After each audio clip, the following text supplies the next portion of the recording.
Yo, what's going on, guys? Mush back at it with another video, and boy oh boy, does the Epic Game Store saga continue to be one fascinating thing to cover. Look, I've been talking about the Epic Game Store since its infancy, really, and there were a lot of times where they had tilted me, they had enraged me, but I think at some point, Epic Game Store is, either very soon or they have already thrown in the towel of the idea of exclusives. And Randy Pitchford, man, is he getting clowned as far as Borderlands 4 being revealed yesterday. And guess what? That Steam page is already live, and I would have to assume, given that the Steam page is live, that it will be a day one Steam title, unlike Borderlands 3, which released at the heart of the Epic Game Store popping off, or should I say trying to pop off. When that came out in 2019, it looks like Borderlands 4, they will not be going that route, and Randy Pitchford is getting absolutely clowned on social media, particularly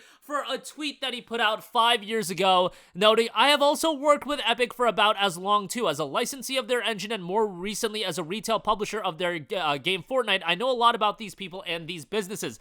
From a track record point of view, my expectation is that Epic's investment in their technology will outpace Valve's substantially. When we look back at Steam in 5 or 10 years, it may look like a dying store, and other competitive stores will be the place to be." Yo, let me give you guys a moment to digest that. That was tweeted out, well, let's pull up the date, April 13th of 2019, and I remember early 2019 so vividly because I remember that was when I was going to college, and I vividly remember, raging in videos talking about the Epic Game Store and being like, alright, this video is done, time to go drive to class now, and that was literally my life. I'm just walking into class, nobody knows that I had just, spewed out vitriol towards the Epic Game Store for signing these exclusivity deals. I think Metro Exodus was one of the big ones right around that time, and I would just walk right into class and be like, yeah, I'm a normal dude. I didn't just rage on a microphone for 20 minutes about the Epic Game Store. And yes, reading that tweet really takes me back to that. And I think a lot of us had the thought process that this is how it was going to end up being. 5 years after the Epic Game Store dropped in 2019, how many real advantages have they created outside of throwing money at a lot of games to offer as freebies every week? Which, listen, I appreciate that. Epic Games gives me fodder for video content. I appreciate that, Epic. But at the same time, in terms of being a compelling storefront where people are going to spend money on, do not get it misconstrued. Why do they get timed exclusives? Why do they offer free games? It is to bring you into their ecosystem. Any storefront, that is always going to be their goal, especially one that's designed like Epic Game Store. And consider this, PlayStation, Xbox, those are essentially storefronts as well. The whole idea is to get you into that walled garden. That is how people describe it. If they get you into that walled garden and they get you buying things on the Epic Game Store passively, they're gonna make a lot of money off of you over time. That makes it worth it to them to drop 7-8 figures to get games like Final Fantasy VII Remake as a timed exclusive, to get games like Saints Row 2022 as a timed exclusive. How'd that investment turn out for you, by the way? Saints Row 2022? Now, to be fair, I believe that was a multi-game deal with Deep Silver that also netted them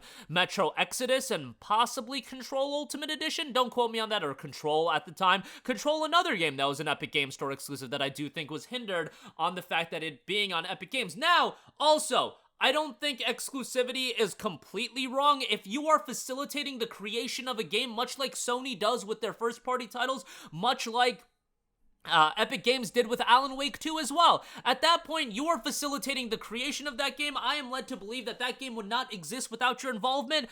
I cannot hate on those kinds of exclusives. Those exclusives, without you, the game wouldn't exist. Do whatever the hell you want with it. However, in the case of, let's just throw a chunk of money so we can get the Final Fantasy VII Remake onto the Epic Game Store for 6 months. Come on now. Let's throw a chunk of money to get Red Dead Redemption 2 not on Steam for, 3 weeks? What are we even doing here? And after all of that money spent, how much has Epic Game Store grown? Outside of people playing Fortnite, Are people passively buying a lot of games on the Epic Games Store? I will say that I was a sucker and I bought the Kingdom Hearts collection on the Epic Games Store because the deal was so spicy, and then I bought it again on Steam because I'm an absolute sucker. But guess what? Most of you guys watching this video, you're not absolute suckers like me, and you make wise business decisions, and I should say spending decisions, something that I certainly could do a little bit of, but it's just a wild story to follow. And really, what has the last 5 years, well, what have we encountered? I am happy for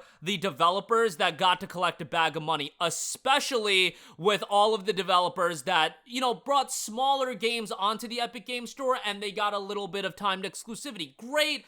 Get your bag. And even for the bigger publishers, if you collected a bag that is so big that it was advantageous for you to not release the game on Steam right away, more power to you. I'm not gonna hate on the player, hate the game, not the player. That's what they always say. It is what it is. But now, Epic Games Store, y'all were the one that had an absurd amount of money. Y'all were the one that had the power to do whatever you wanted with this storefront, and your decision making was to get a lot of timed exclusives. And ultimately, did that pay dividends? I will reiterate, did that pay dividends? I would say that it did not, especially when you look at the state of the Epic Games Store 5 years later.